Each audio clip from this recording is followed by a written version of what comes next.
Hello, my name is Stephen Murray, and I'm going to read a couple of poems from my latest poetry collection, The Sleep Thief. The End of Forever, Part 1, for Cathy. I am 3, maybe 4. He is hoisting me way, way high onto his knee into the cab of the tractor, in the yard across from the slippery plank that crosses the brambles that snarl in the gloom of the overgrown stream. He is Uncle Pat, the first and the last, and he knows the way there, for he keeps all the secrets of the world locked away in his black mane of hair, and he is at all times in the bloom of himself, in the spot where the wind intends him to be, making things right, to be safe, to be sure, as quick in the now as the moment of midnight that chimes to the half-cocked crook of his smile, baling fresh hay for the haul of the harvest, the wind-chiselled cut of him, leaner than winter, the sweat running rivers from his furrowing brow, first man of the dawn, to the thistle and hedge, to the teapot and saucer, the eggs as they should be, the toast rightly brown, and that head of black hair thrown back in a moment of devil-may-care to catch the last star of the fresh morning moon. And the sky rests easy at his shoulder's edge, a cigarette hanging out from the side of his mouth, 2 barrels in a shotgun to scatter the crows, his head bowed to the prayer of his palms, saying grace at the table and meaning every word. I believe his more than I do the good Lord's, for he is Elvis, he is Batman, he is Uncle Pat, running the length of the field, corner forward for the clocks, and I do not know the rules or if he is winning or not, but he is in himself, in the grit of his gait, what a man ought to be. One hand on his heart, the other around my tiny shoulder, letting me steer the old Massey Ferguson till I am old enough that my feet reach the pedals and I am crashing head on into the side of the barn. He is burying his face in his hands. My grandfather's growls follow him darkly, and the Holy Spirit feels cold in that house. He peeks out the side of his hands at each supper, with a nod and a wink to muffle his laughter, and there is magic about him that bitter can't match, a glint of something the shadows can't catch. The seasons surround him, and he gathers no dust when the summer has found him off with a girl to make hay of his own. Now there are twinkles and sparks flying into the air. A baby is crying in the house across from the darkening field. He is Uncle Pat. Part 2, for Sarah.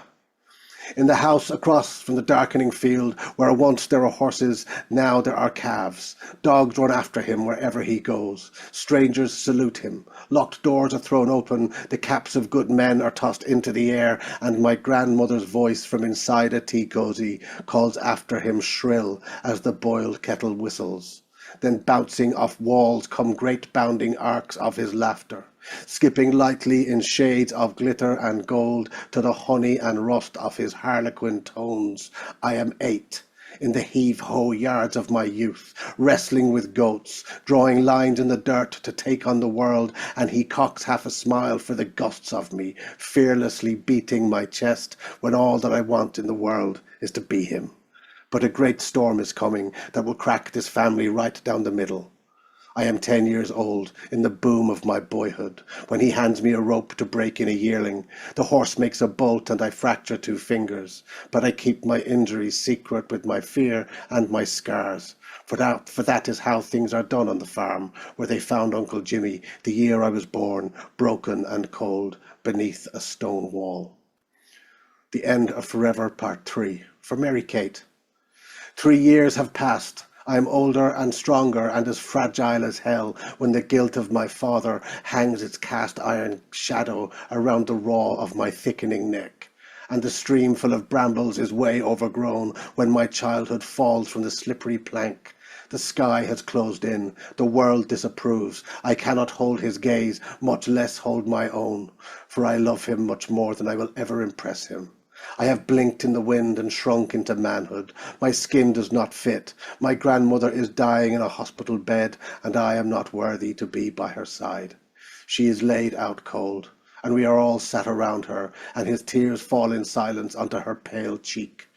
Invincible, indomitable, unbreakable, he is Uncle Pat, first man of the storm.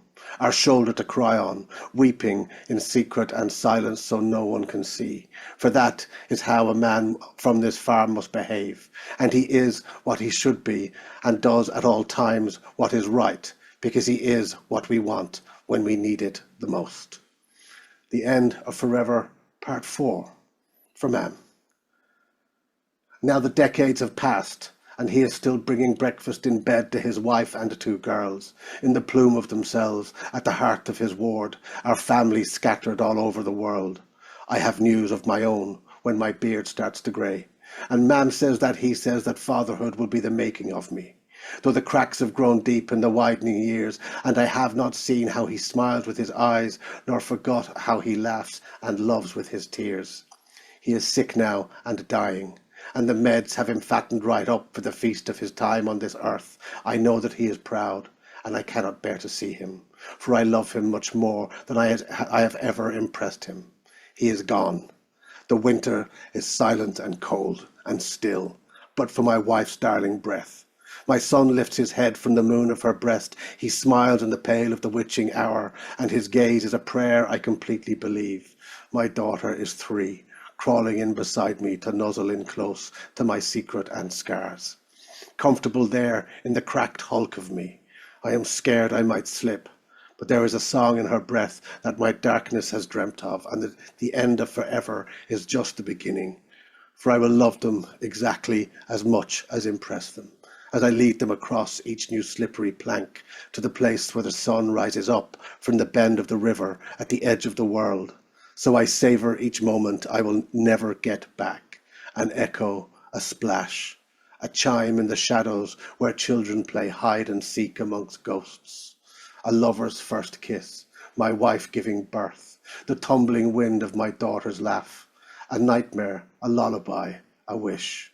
Uncle Pat fearlessly striding across the slippery plank with me in one arm and the world at his feet, setting me down at the end of forever. Next one, the final poem, is for my sister. It's called The Big Girl's Swing. On the day she grabbed the chains, one in either fist, and watched the big girls to her left and right, leaning with their heads thrown back, tucking in their feet and kicking out their legs to arc like swooping gulls. She commanded me to push her. Higher, Daddy, higher. Until she was in the sky and the wind spun her hair to gold. Let go, Daddy, let go. She was with the big girls now, and I, though not quite obsolete, was not quite the man I was earlier that morning. It's okay, she said, and joy took flight. It's time to let go, Daddy. It's time to let go. Thank you.